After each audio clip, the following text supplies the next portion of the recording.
د کالي کړي تاسو کړي وو نه ما نه ته یا ته کړي او یا ولته بل انده کړه بل او نو ما او ما نه تام نو کړي یعنی څو کسو کړي دوه ماشومان کړي وو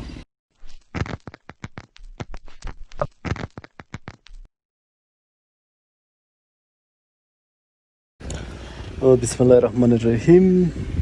سلامونه د کلی پر څنډه کې راغلی یو کور ته د کور خاوند نشته اصل کې د کور خاوند مولوي صاحب دی او په مسجد کې ملا امام دی اوس د پرباغه مسجد کې وي ډېرو خلکو یې ماته د مشکلاتو په اړه ویلي وو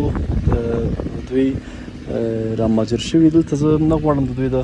زنانو سره خبرې وکړم ماشومان د خبرو کولو نه دي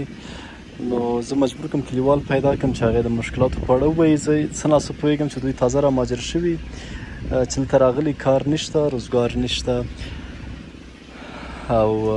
نشي کولی چاته لاس ونیسي نشي کولی چاته ووایي په دې کلي کې هم دومره یعنې خلک نه دي ماړه چې هغوی دې ته یو څه ورکړي تر څو دې ته هم که چا په مسجد کې کومه روپۍ ورکړه ګزاره یې کېږي زه یې خپل نه دی که هغه ته غږ که ته راشه ورورکه دغلته یو ملګری کلیوال دی ته د مشکلاتو په اړه ووایه ما خو کوم ته هم وویلې چې د کلي په څنډه کې پراته دي مولوي صاحب دی که چا مسجد کې ورته کومه روپۍ ورکړه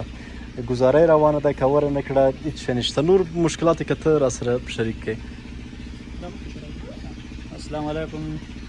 دا موږ مولوي صاحب ډېر وخت کېږي راکاږه شوی دلته او دلته په مسافرۍ ژوند تېروي بال بچه ډېر زیات دی کاروبار یې څوک داسې خاص نشته بس داسې که چا ورته تنخواه ورکړه ښه خبره ده که نه بس خدای سرې ته پروت دی دا کور چې دی دا هم پرتی دی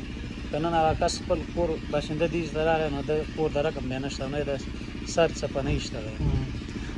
داسې خو معلومېږي چې مولوي صاحب ماشومان هم ډېر دی نامخدا که نه نو که دونه هلکان دي نو همدونه خو به جنکۍ وي نو د دې ټولو سرپرستي یوازې هغې سړي ته تر غاړې ده د هغې عمر به څومره وي عمر به تقریبا 50 شپېته تاسو هغې پورې ورته هغه سودا هغه کوي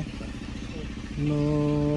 ماشومکان خو یې ډېر دي ځای خپل نه دی که د کور خپل خاوند راغلو نو خوراکۍ اختر ته د کالي کړي وو اختر ته د کالي کړي وو اختر ته د کالي کړي وو پوه نه شوې په خبره مې نه شوې پوه اختر ته د کالي کړي تاسې کړي وو ما نه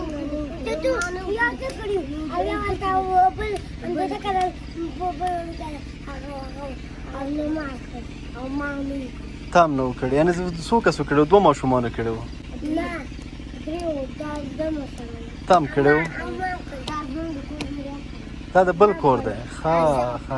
تاسو کور کې چا چا کړي وو یو بل وړوکی تا نه هغوی کړي وو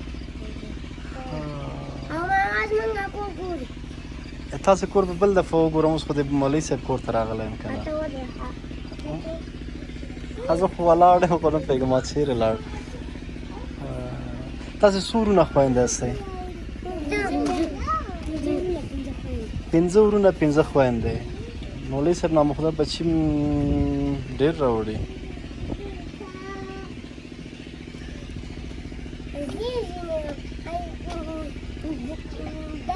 ته ولې خاندې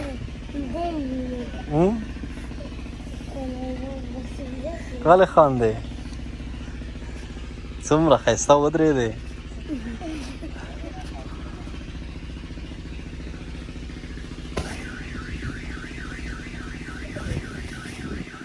مولوي صاحب درته درس یاد کړی دی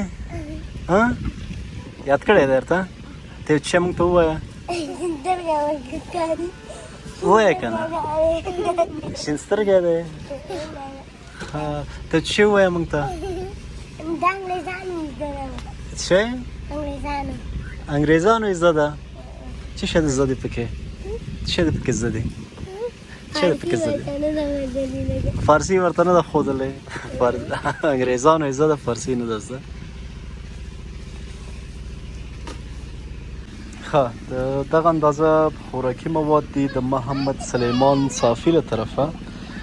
دا وراره ستاسې دي نو صحیح دی؟ تیاره درته ویلی منځ کې ایښي بیا یې واخلئ. خدای مل شه.